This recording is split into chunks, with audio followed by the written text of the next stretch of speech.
Oke, Assalamualaikum warahmatullahi wabarakatuh. Nama saya Muhammad Fadilah.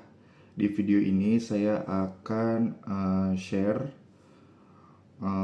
untuk pembuatan program berbasis Python di mata kuliah Sistem Informasi Geografis.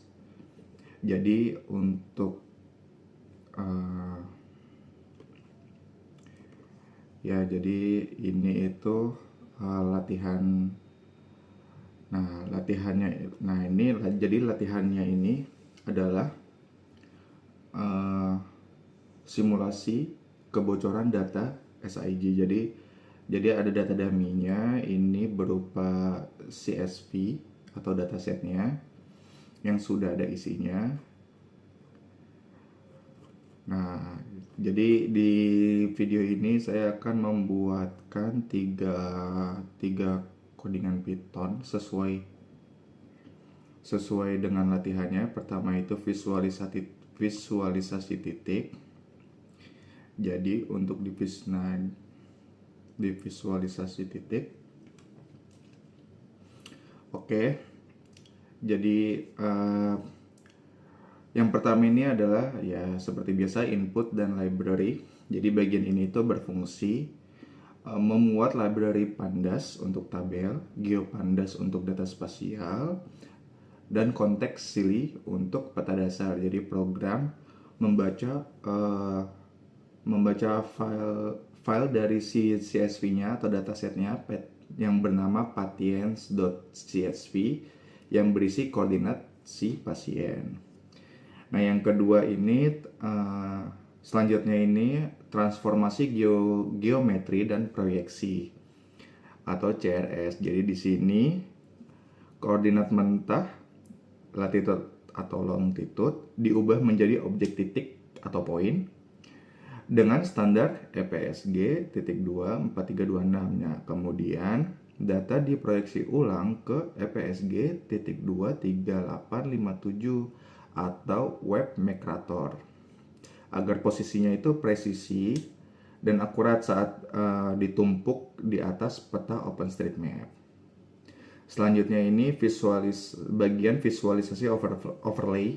Nah, bagian ini itu untuk menampilkan titik-titik merah di atas peta digital penggunaan CTX @_base map. Nah, ini tuh memberikan konteks lokasi nyata seperti jalan dan bangunan. Nah, selanjutnya ini analisa risiko atau kesimpulan. Jadi secara teknis, visualisasi ini membuktikan adanya kebocoran privasi karena titik merah berada tepat di atas bangunan. Siapapun bisa menebak identitas pasien berdasarkan alamat rumahnya. Ini adalah alasan mengapa teknik mitigasi seperti penyamaran lokasi sangat diperlukan dalam SIG kesehatan.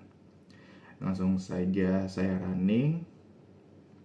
Nah, ini hasil outputnya. Jadi visualisasi ini menunjukkan lokasi pasien sebagai titik merah yang diletakkan langsung di atas peta OpenStreetMap. Masalah utama yang terlihat adalah titik-titik tersebut jatuh tepat di atas atap bangunan, sehingga alamat rumah pasien menjadi sangat jelas. Hal ini membuktikan adanya kebocoran privasi karena siapapun dapat dengan mudah menebak identitas pasien hanya berdasarkan lokasi dari si rumahnya. Jadi dalam aturan SIG, data sensitif seperti ini tidak boleh ditampilkan secara presisi dan harus segera dimitigasi, misalnya dengan mengaburkan lokasi, jadi kayak ngeblur atau buram gitu, atau mengubahnya menjadi data wilayah agar identitasnya pribadi tetap terlindungi. Jadi seperti itu. Oke, selanjutnya ini codingan kedua. Jadi codingan ini itu menebak yang sakit ya, atau re-identification attack. Jadi langsung saja ke penjelasan dari si codingannya. Yang pertama ini persiapan data. Seperti biasa, persiapan data dan objek spasial. Jadi bagian ini tuh memuat data pasien dari tadi dataset CSV yang di-download. dan mengubahnya menjadi Go Data Frame. Sama seperti sebelumnya, koordinat awal itu diatur ke standar EPSG 4326 sebelum akhirnya diproyeksikan ke EPSG 3857. Jadi proyeksi ini itu kesatuan meter sangat penting agar perhitungan jarak menjadi akurat dan mudah dipahami. Selanjutnya, penentuan titik penyerang. Program ini mensimulasikan seorang penyerang yang sudah mengetahui satu lokasi pasti ya. Misalnya rumah target gitu. Jadi titik koordinat rumah tersebut diubah menjadi objek spasial dan diselaraskan sistem koordinatnya agar dibandingkan dengan data pasien lainnya. Selanjutnya ini bagian perhitungan jarak atau spatial analysis ya. Menggunakan fungsi distance. Jadi program menghitung jarak geometris antara rumah yang diketahui dengan seluruh titik pasien dalam dataset. Hasilnya disimpan ke dalam kolom baru bernama distance underscore m dalam satuan meter. Nah yang terakhir ini analisa risiko ya. Jadi berdasarkan hasil print, hasil output, pasien dengan jarak paling kecil mendekati 0 adalah target yang paling mudah diidentifikasi identitasnya. Simulasi ini membuktikan bahwa meskipun nama pasien disembunyikan, identitas mereka tetap bisa ditebak melalui kedekatan lokasi rumahnya, yang dalam SIG atau SIG dikenal sebagai Location Inference Attack. Jadi outputnya ini merupakan simulasi serangan identifikasi ulang atau re-identification attack dalam sistem informasi geografis. Jadi program menghitung jarak antara lokasi rumah yang sudah diketahui oleh penyerang dengan titik-titik lokasi pasien yang ada dalam dataset. Jadi berdasarkan hasil perhitungan dalam sebuah meter, pasien dengan nilai paling kecil, dengan nilai jarak yang paling kecil atau mendekati 0 seperti contohnya Andi ya, kalau misalkan di contoh ini, dataset ini adalah target yang paling mudah ditebak identitasnya.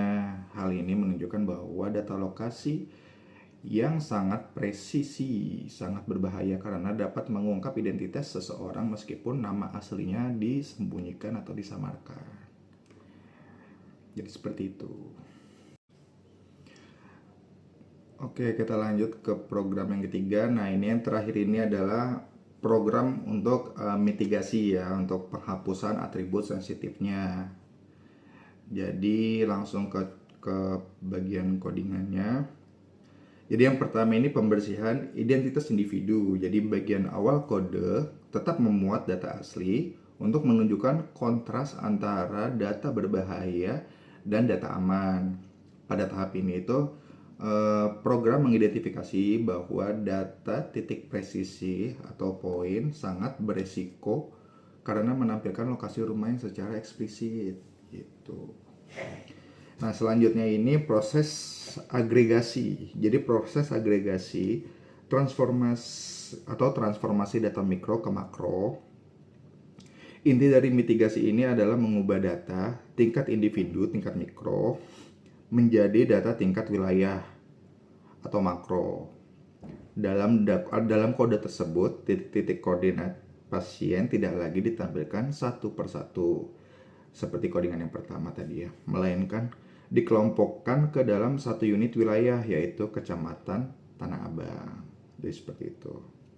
Selanjutnya itu penghapusan atribut sensitif. Nah, ini selama proses agregasi, jadi program menghapus kolom nama dan koordinat spesifik, lalu menggantinya menjadi dengan kolom jumlah kasus. Dengan cara ini, informasi mengenai siapa dan di mana tepatnya hilang, tidak ada gitu. Namun, informasi statistik mengenai sebaran penyakit di wilayah tersebut tetap terjaga untuk kebutuhan analisis kesehatan gitu. Nah, jadi kesimpulan keamanannya. Ini kesimpulan keamanannya itu menunjukkan bahwa data akhir hanya berupa tabel wilayah. Jadi langsung saja kita ke output ya. Nah, ini menunjukkan perbandingan antara data lokasi yang berbahaya dengan data yang sudah aman setelah melalui proses mitigasi tadi ya. Jadi pada bagian awal, data masih menampilkan koordinat titik presisi atau poin titik-titiknya dan nama pasien secara eksplisit, betul, detail gitu, namanya jelas gitu. Yang sangat beresiko membocorkan privasi karena lokasi tersebut menunjukkan posisi rumah yang akurat. Setelah dilakukan teknik agregasi spasial, data individu tersebut diubah menjadi data kelompok berdasarkan wilayah. Hasil akhirnya hanya menampilkan nama wilayah seperti Kecamatan Tanah Abang ini nih, dan jumlah kasus di wilayah tersebut tanpa menyebutkan identitas atau lokasi rumah pasien, sehingga tetap terjaga namun informasi sebaran penyakit tetap berguna. Jadi seperti itu. Jadi untuk tiga codingan sudah saya jelaskan dan sudah bisa dilihat outputnya. Semoga bermanfaat. Saya tutup videonya. Assalamualaikum warahmatullahi wabarakatuh.